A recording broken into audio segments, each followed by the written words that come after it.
จะสบายดีสำหรับคลิปนี้สร้างไซก็จะมาอัปเดตสภาพอากาศตามที่ FC ได้แยกห้องมาเนาะเราจะอัปเดตสภาพอากาศตั้งแต่วันที่19หาวันที่28เดือน2ปี2025เนาะพี่น้องโดยสภาพอากาศจะเป็นอะไรเนาะจะมีฝนหรือบ่มีฝนก็ติดตามไปนำกันเนาะบางท่านก็คล้องคอยฝนที่จะมาห้ำหญ้าห้ำหยังให้ง่วยควายกินเนาะหรือว่าห้ามดอกม่วงแล้วก็หรือว่าจะวางแผนเหตุกิจกรรมอย่างต่างๆเนาะแต่ก็ยังบ่ฮู้ว่าฝนจะตกหรือบ่ตกหรือแนวใดเนาะฉะนั้นเพื่อความมั่นใจสร้างไสก็จะมาอัปเดตสถานการณ์เกี่ยวกับสภาพอากาศให้ทุกท่านได้รับทราบนำกันเนาะเอาไปติดตามนำกันพี่น้องเริ่มแรกเราจะมาเบิ่งวันที่19เนาะช่วงตอนกลางคืนนี่ก็สภาพอากาศ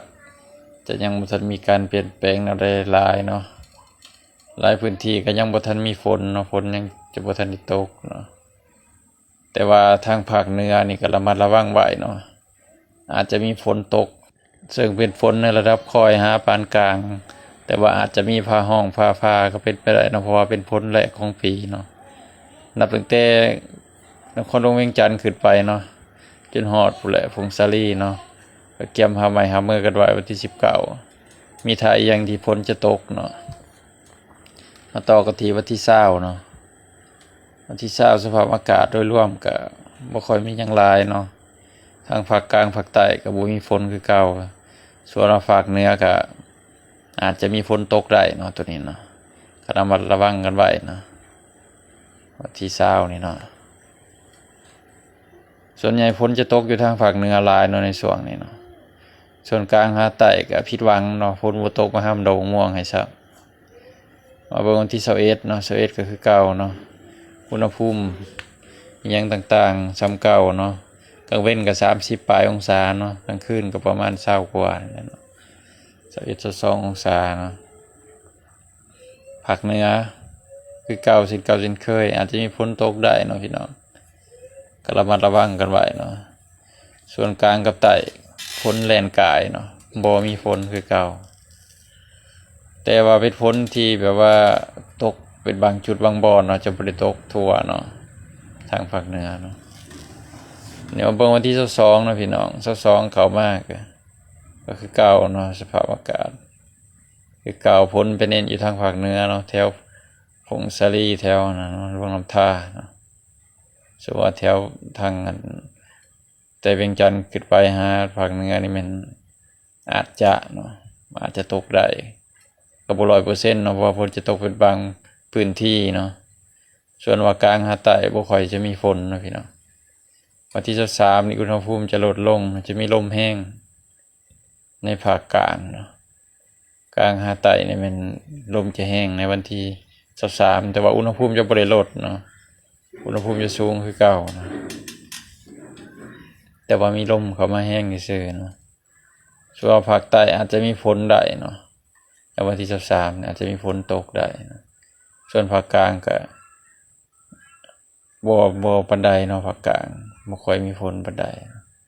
จุดเขียวๆนั่นแม่นฝนตกแห้งเนาะแต่ว่าจะเป็นเวียดนามตัวนั้นเนาะจะบ่สามารถเข้ามาฮอดลาวได้แถวชายแดนอาจจะพอฝนตกได้เนาะตอนนี้ก็บ่แน่นอนเนาะวันที่24ก็ท้องฟ้าปลอดโปร่งเนาะก็บ่ค่อยที่จะมีฝนวันที่24กันเนาะบ่คือประเทศเพื่อนบ้านเฮาคือฝั่งไทยฝนตกดูนะพี่น้องวันที่25กลางกับใต้ก็ผิดหวังคือเก่าเนาะแถวภาคเหนืออาจจะมีฝนได้เนาะแล้วก็ภาคกลางจะถึกแถวนครหลวงเวียงจันทน์แถวนะขมวนแล้วก็บุรีคำไส้อาจจะถึกฝนตกนะฝนจะแห้งอยู่ทางแถวบุรีคำไส้ขึ้นไปหาพงศาลีเนาะวันที่25เกี่ยมหาไม้หามือกันไว้เนาะพี่น้องที่26นี่ก็คือกันเนาะฝนจะแห้งนับแต่บุรีคำไส้ขึ้นไปเนาะหาพุ่นแหละพงศาลีเนาะภาคเหนือนี่เกี่ยมหาไม้หามือเลยพี่น้องฝนมาแท้ทางภาคเหนือนี่26นี่ภาคใต้ภาคกลางก็สิมีอยู่น้อยนึงเนาะ อาจจะตกได้แต่ก็จะเป็นฝนที่บ่แห้งแหละพี่น้องเนาะแต่ว่า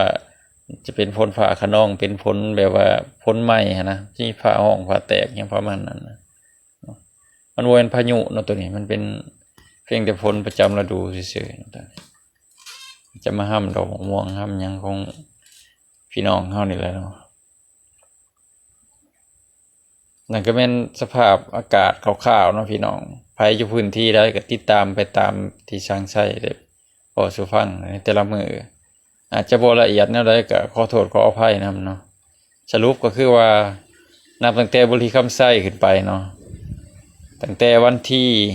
19หาวันที่28อาจจะมีฝนตกในระดับปานกลางหาแห้งได้เนาะใช้คำว่าปานกลางหาแห้งได้และเป็นฝนที่จะตกเป็นบางพื้นที่เนาะจะบ่ตกทั่วเนาะหมายความว่าบางบ่อนก็ตกบางบ่อนก็บ่ตกเนาะส่วนว่ากลางหาใต้รุ่นเอาวันที่26เนาะ26 25 26รุ่นเอาเนาะส่วนว่าภาคเหนือก็อาจจะหลายแน่เนาะจะหลายกว่าทางภาคกลางกับภาคใต้เนาะสำหรับคลิปนี้ขอจบเพียงเท่านี้ก่อนเนาะขอขอบใจ